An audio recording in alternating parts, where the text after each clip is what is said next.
Bonjour, and welcome to another tutorial by Cajun Media Collaborative. Today, we're going to scratch the surface on HubSpot's free CRM. We're going to talk about inputting contacts, companies, and deals, and then how to customize some of the properties here within the CRM. Again, this is a great free CRM, and probably the only limitation I see for a small business or a sales team is this screen right here. There's a limited amount of reporting functionality under the free version, but you can always upgrade to get that. Or you can view one of our other tutorials in which I talk about getting this information in Excel and using Excel to help generate the reports you're looking for. Let's not get ahead of ourselves. Let's keep this simple. Let's get into contacts, companies, and deals first. So let's start with contacts. And this is the order in which I like to input all my information within any CRM. You'll see here I have a couple of contacts already, including the HubSpot sample contact.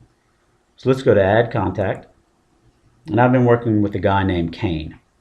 You'll see here when you add a contact, HubSpot's going to force you to input the most basic information to ensure you're getting some information for you and your sales team before it opens up the contact screen to add additional information.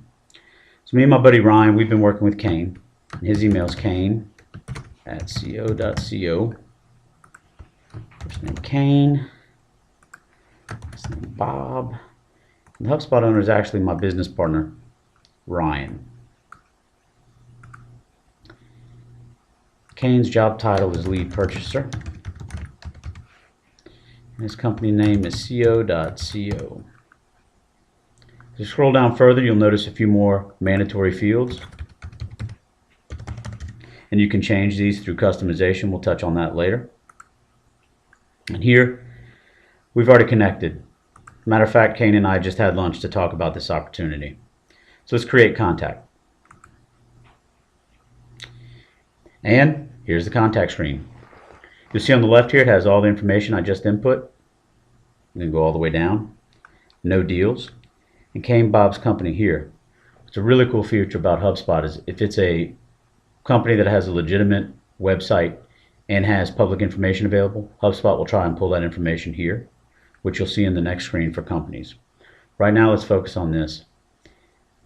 I do a lot of work in here once I've created a contact or a deal, and it's primarily with the log activity, create a task, and schedule screen. The email and call are upgradable functions that you can try out.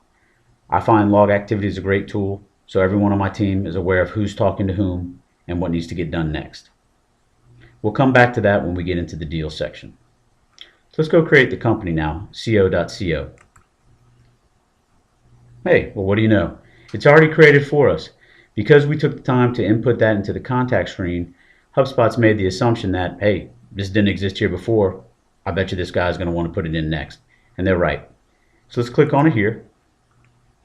Again, just like the contact screen, and it's going to be almost identical for the deal screen, all the information that you've input is over here on the left, along with some additional information. And look, it's already tied into Kane Bob. Great. We've already cross-referenced the contact and the company. Next, let's get a deal in here and cross-reference all three inputs. To add a deal, let's select Add Deal. And I want you to spend some time thinking about this. You shouldn't expect to have everything perfect the first few times you enter information in your CRM, but you do need to be organized. For deal name, think about how you're going to want to categorize your deals, no matter how small or large they are, whether it requires the product, the customer name, the location of the customer, the date, any other type of filters you'd want to use down the road. So I'm going to say pins for the company name and the month and the year. It's part of my sales pipeline, and we've already got Kane's buy-in. Ryan's done a great job of working this relationship. Kane's interested in buying 4,000 in pins. Close date looks good. HubSpot owner again. Let's get down here and see Ryan. Deal description. This is where you can feel pretty free about what you want to type in here. Kane interested in buying pins in bulk. Later on, you'll have a reason why you won the deal or lost the deal. And here's a custom field that I've created called probability. This helps me navigate through the noise and look at the real deals, and it also helps me forecast sales in a broader sense. Now, I created this field, but it's very easy to do, and we'll touch on it in a second here. I'm feeling really good about this deal because of the relationship we have with Kane and his need for pins. So I'm going to put the probability at 75. And we might as well take the time to cross-reference the company and the contact. When you search for it, it quickly comes up, and the contact. There you go. Now, let's create this. It should open up the deal screen. Here we are. Again, same information on the left, all the way down. And here on the right is one of my favorite parts of HubSpot CRM. Let's get to log activity. So today, I met with Kane and Ryan over lunch. Kane ready to buy. Get proposal to Kane ASAP.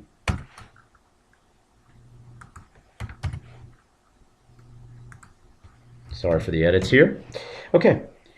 Now that I've logged that activity, I'm going to send a nice reminder to my business partner, Ryan. So let's go create a task for Ryan.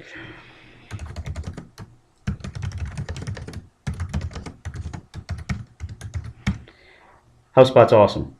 When we create this task and save it, it's going to email Ryan at the time we select, hey buddy, don't forget to send that proposal to Kane. So the due date is tomorrow, and let's make sure Kane's got it in his inbox before he heads home. So let's say 3 o'clock. And it's a to-do assigned by me and assigned to Ryan the day of. And I want Ryan to tackle this before lunch. So let's get it in his inbox at 10 a.m. as a friendly reminder. Ryan's a diligent employee. I'm sure he'll have it done before 10 o'clock. But just in case, or maybe he'll be on the road, we need to make sure he remembers to get this done. So we're going to save task here. And then we can scroll down and see what we've been up to. So created a to-do for Ryan Smith. And it also logged what I'm doing. We met with Kane and Ryan. A whole lot of information, really easy to input. Great user interface here. Okay, so there's one more thing we're going to talk about, and that's how to customize your settings. Let's go to Settings.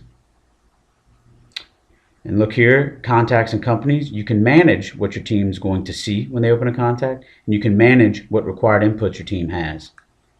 Same thing here. Once you open these two screens, they're very self-explanatory, so I won't spend much time on that.